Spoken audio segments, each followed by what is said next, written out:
ఆంధ్రప్రదేశ్ రాజకీయాల్లో ఇప్పుడు ఒకటే చర్చ నడుస్తుంది. అదే చంద్రబాబు తన వారసుడైన లోకేష్కు పట్టాభిషేకం చేయడం. ఇన్నాళ్ళు పార్టీ వ్యవహారాలు చూసుకున్న లోకేష్ ఇప్పుడు నేరుగా ముఖ్యమంత్రి పీఠం ఎక్కేందుకు రంగం సిద్ధం చేసుకుంటున్నట్లు కనిపిస్తుంది.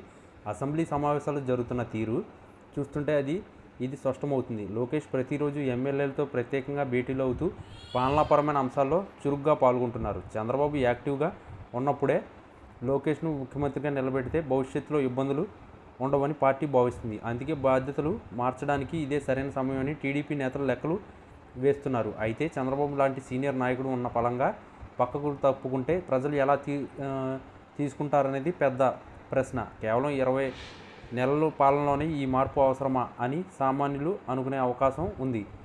అందుకే చంద్రబాబును గౌరవప్రదంగా ఢిల్లీ పంపించి అక్కడ ఉప ప్రధానమంత్రి లాంటి పెద్ద పదవి ఇప్పించాలని టీడీపీ ప్రయత్నాలు చేస్తుంది. ఒకవేళ చంద్రబాబు కేంద్ర రాజకీయాల్లోకి వెళ్తే లోకేష్కు రాష్ట్రంలో లైన్ క్లియర్ అవుతుందని వారి ఆలోచన.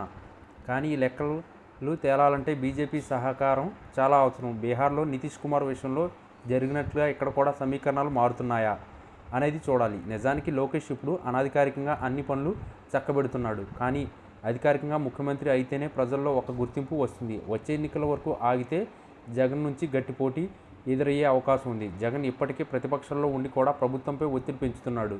ఇలాంటి సమయంలో కొత్త నాయకత్వం వస్తే అది ప్లస్ అవుతుందా లేక మైనస్ అవుతుందా అన్నది తేలాల్సి ఉంది. మరోవైపు పవన్ కళ్యాణ్ మద్దతు కూడా ఇక్కడ కీలకం. చంద్రబాబుతో పవన్కు ఉన్న అనుబంధం లోకేష్తో కూడా కొనసాగుతుందా లేదా అన్నది అనుమానమే. పవన్ అభిమానులు లోకేష్ కింద పని చేయడానికి ఇష్టపడతారా అన్నది పెద్ద చిక్కుముడి. ఈ మార్పు వల్ల కూటమిలో గందరగోళం రాకుండా చూసుకోవడం చంద్రబాబుకు పెద్ద సవాల్గా మారింది. బీజేపీ కూడా ఏపీలో జరుగుతున్న పరిణామాలను అనిశ్చితిగా గమనిస్తుంది. చంద్రబాబును ఢిల్లీకి పిలిపించి కీలక పదవి ఇవ్వడానికి మోడీ సిద్ధంగా ఉన్నారా అన్నది తెలియదు. ఒకవేళ కేంద్రం సహకరించకపోతే చంద్రబాబు ముఖ్యమంత్రి పదవికి వదులుకోవడం కష్టమవుతుంది.